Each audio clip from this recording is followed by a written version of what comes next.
Takže je tady Oli a tohle bude pár questions na Petra Fajnura, aby se objasnilo pár otázek, které si pokládají každý asi. Tak kde bychom začali? Tak začneme asi u toho, kde to všechno začalo. Ty bitky a všechno a producerářství. Tyhle, tak začalo to tyhle třetí třídě. No nebo ve třetí třídě, prakticky jako bylo malička. Od nějakých 2 let, co nás opustil můj vlastní táta, tak vlastně žijeme vlastně s mým vlastním tátou a vlastně to mě od malička mlátil mě, ségru, mámu, prostě všechno, takže psychicky jsem byl vlastně úplně prostě na dně. Vlastně nemohl jsem mu dělat nic, že v té době tebe vybíral facku a prostě hotovo. No a vlastně prostě jsem si to psychicky nedával a prostě šel jsem do školy a chtěl jsem si vylejvat steak, vole, prostě na lidech, okolo a to. Takže já jsem vždycky dostával prostě, že jsem byl prostě malý, vole, hubenej a... Jasně, jo. A prostě jsem dostával. No vlastně pak jsem začal, asi od třetí. No, od 4. třídy, asi do 6, tak jsem byl vlastně šikanovaný i ve škole. Od debílku z 9, vole, a tak. No, vlastně máte mě furt, já jsem utíkal k tetě, vole, domů a to. Vlastně jsem poznal tebe, Oli Fakra.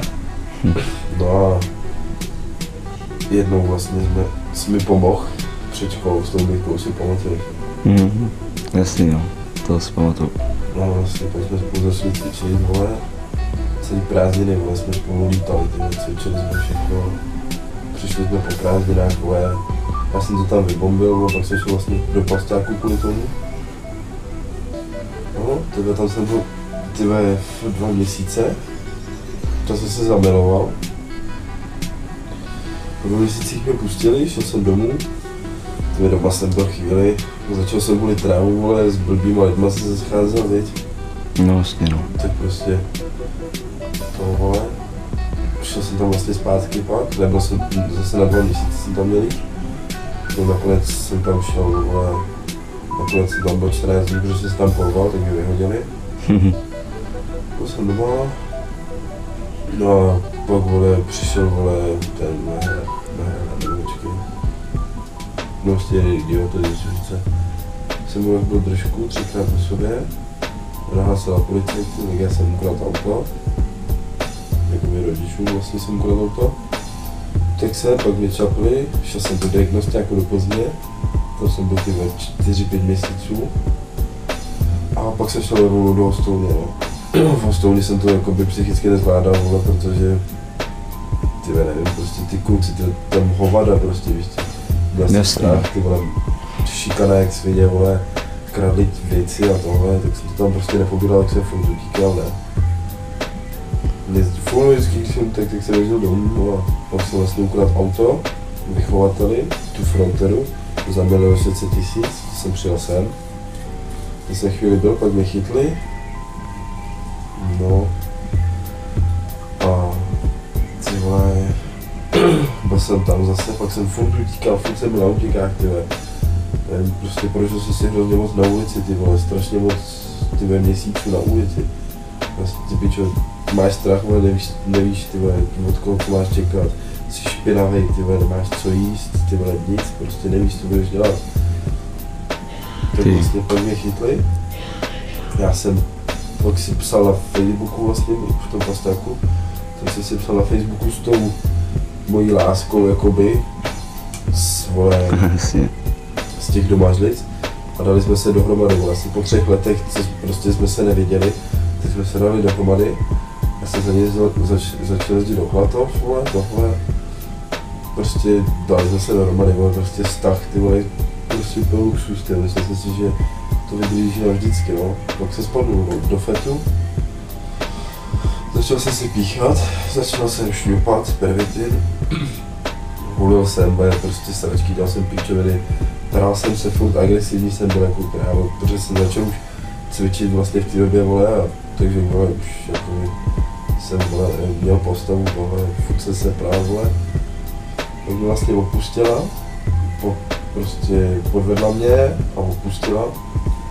Tak já jsem s ním ukradl Tindrový auto, ne? No. A ve 160 prostě rozjel jsem se a ve 160 jsem to prostě švihnul do příkopu, chtěl jsem se zabít, víš co. Ale nepovedlo se ti to. Povedlo se mi to, vole. Ale to nebyl jeden pokus, ne? Už jich bylo víc. Těch pokusů. Vlastně já jsem pak byl chvíli v Dobřanech, v blázinci kvůli tomu, protože vlastně pokus o sebevraždu, víš. No, pak vlastně mě pustili, Daniela se ke mně vrátila. Myslel jsem si, že už to bude dobrý, ona mě pak podvedla znova. Tak jsem si podřezal žíly v Pasťáku. To jsem byl pak zase v Klatovech na psychiatrii.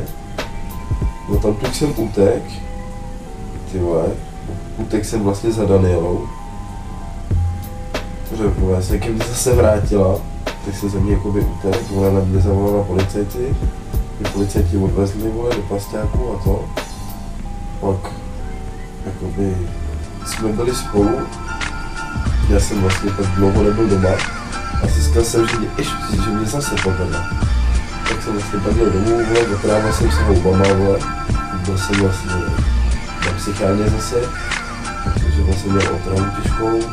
Vlastně jsem se učil znova chodit, protože jsem vlastně, no prostě, jak jsem se prostě otrávil, tak jsem ztratil prostě cít do nohou a tak jsem tam vlastně učil znova chodit, všechno a pak vole, prostě přišel nějaký přelom, jakoby, skrz rodinu, skrz tebe hlavně brácha, prostě skrz, nevím, prostě skrz ty lidičky, prostě si mě měli asi fakt ještě rádi, a si mě mají rádi.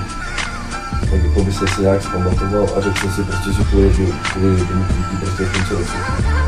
A hlavně, že se musím asi změnit, takže prostě už to takhle nebude dál. Že jako jestli takhle tímhle stranou budu prostě dál žít, vole, tak za chvíli budu basit, a to je prostě. No jasně, no. No tak vlastně už jsem ty v pohodě, nebo vlastně, mě dali pak z té hostovny, mě dali na domky.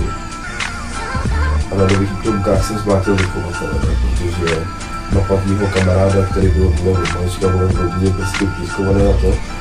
Jsem zmátil vychovatele a odvezli mě do Pasťáku do Pšova. V tom Pšově jsem, ty vole, teď to bude 3 čtvrtě roku a jsem nějaké 2 měsíce asi. No a v té době, co jsem tam, tak jsem vlastně utěl, jezdím na kickbox, vole, já nevím, dělám párky, vole, chodím do posilovny, vole, ještě na soutěži jezdím, vole, posilování, kytičové. Tak jsem se jakoby našel zábavu, která mě odbourává do toho vzteku a všechno. Takže jako si myslím, že to už asi v pohodě, ne? Jsem ještě slyšel, že jsi měl něco s tím sajcem. Jako, jak to bylo vlastně? No, za sajcem. Jsem byl doma vlastně a byli jsme v pedáčku. No a prostě, nevím, myslíš, jako mlátí tady lidi, vole, který na to nemají, vole, prostě, a dělá ze sebe prostě největšího zabijáka. A přišel za mnou Patrik Zach a měl takovýhle okolo, říkám ti co je, on prý já jsem šel ze sajcem ven a jen tak prostě z ničeho mě napálil, ne? Tak jsem prostě, jsme si sedli do auta, víš, jeli jsme na náměstí. Prostě chtěl jsem to tam s ním v klidu vyřešit, v klidu. Jsem tam prostě přišel, ptát se, co je prostě udělal a to. A on mi hned vykouřil, jak mi vykouřil, tak jsem ho tam vysázel, vole. No a teď z toho budu mít asi kus, protože jsem ho zmátil trošku víc, vole, v uvozovkách, vole, a ležel v nemocnici, vole, a je to trubka, ten kluk, vole. Prostě nevím, ale hlavně ten kluk musí měl uvědomit hlavně to, že on tady mlátí mladý kluky. A on mě chce nahlásit na policii, aby mě dostal do basy, tak se probere ten kluk, mě 17 let, ty vole, je mě 20, ne, nebo kolik. No, tak. No tak jak se probere, ty vole, jako mě chce dostat do basy, ty vole, a ty vole, nevím, co se si myslí. OK, ty vole, tak moc dík za rozhovor, fakt libovka. Ještě si... To už jen tak nebude, vole, zdár, hele.